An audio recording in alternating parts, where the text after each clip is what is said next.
Ahoy! This video has taken far longer to make than I expected. Shortly after my last video I fell into a spiral of art block and doubt. Specifically doubt about the tone I wanted to establish for the world. I juggled so many ideas that I fell into a slump, but now I think I'm finally happy with it. So let me divulge some lore into your hearing holes. Let us begin with the Draum and the primeval outsiders. The primeval outsiders are akin to ancient deities, their bodies believed to be buried deep in the void under the amber oceans, so far out of reach that only their dreams influence the world. These dreams manifest themselves in many ways.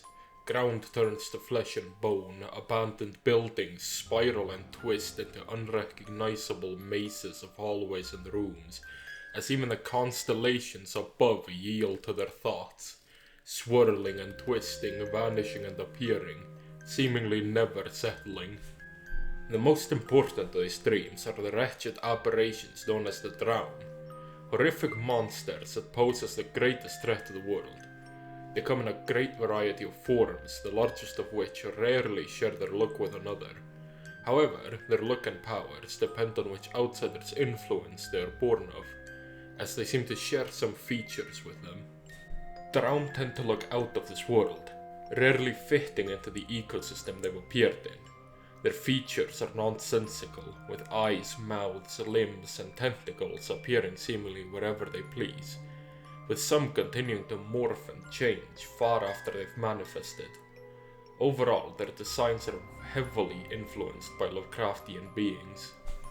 Draum are capable of a far lesser version of the outsider's dreams, being able to influence their surroundings with more focused effects. This is essentially their form of magic, and due to their lesser ability to control their dreams, it often leads to an effect known as fraying, as the very fibers of what they are trying to influence start to fray and tear.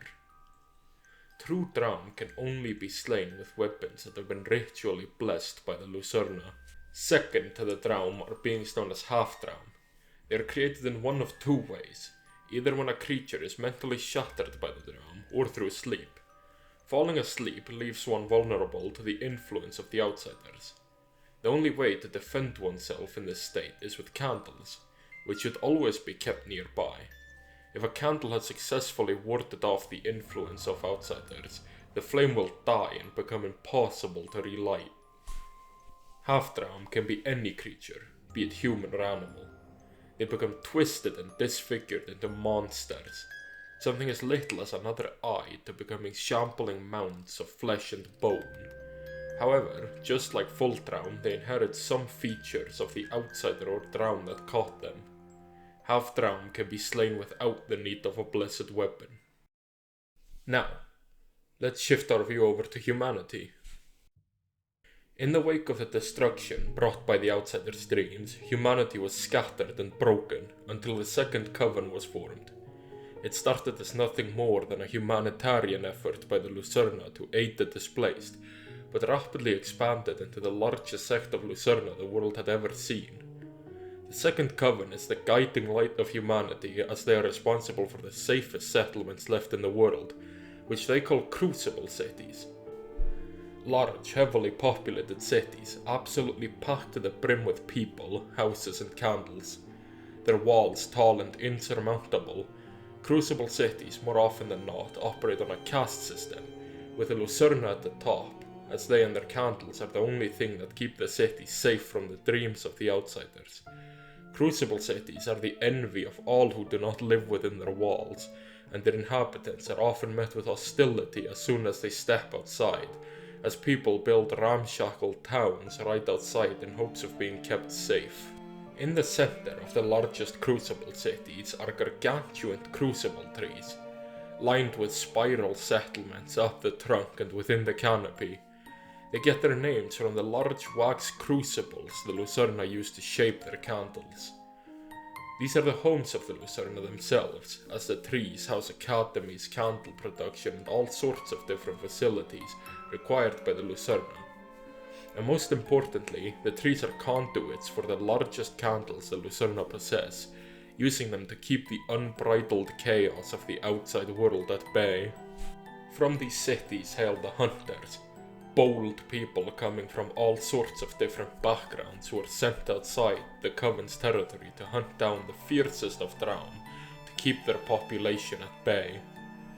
There are many types of hunters, like the Rune Knights who wield weapons and armor enchanted by the Lucerna, or the Crucible Hunters who push themselves to the brink at every opportunity, completing trial after trial, often partaking in body modification to become as capable as possible. The reputation of hunters varies a great deal. Those who follow the tenets of the Coven are greatly celebrated within the Coven, however many hunters don't, yet are seen as too valuable to exile, and so the ranks of the hunters attract unsavory folk who are willing to put their life on the line for a chance to live within the walls of the cities. Outside the walls is not too different. Hunters are looked upon with skepticism. Some view them as heroes coming to save them from the scourge of the Draum, whilst most look at them as little more than pampered thieves descending from ivory towers to steal what little they have left. Despite this, hunting is considered the most dangerous job a person can take, with many losing their minds. Overall, the hunters are going to be a very central part of Valleyboar, with a lot of stories and videos on Draum likely to be written in their perspective. The last thing I'll mention for now is the Tarnished Lands. Anything that is not kept safe by the light of the Second Coven is considered to be tarnished. As most cities are overflowing with people, most have no choice but to live in the Tarnished Wilds, where the Draum roam free.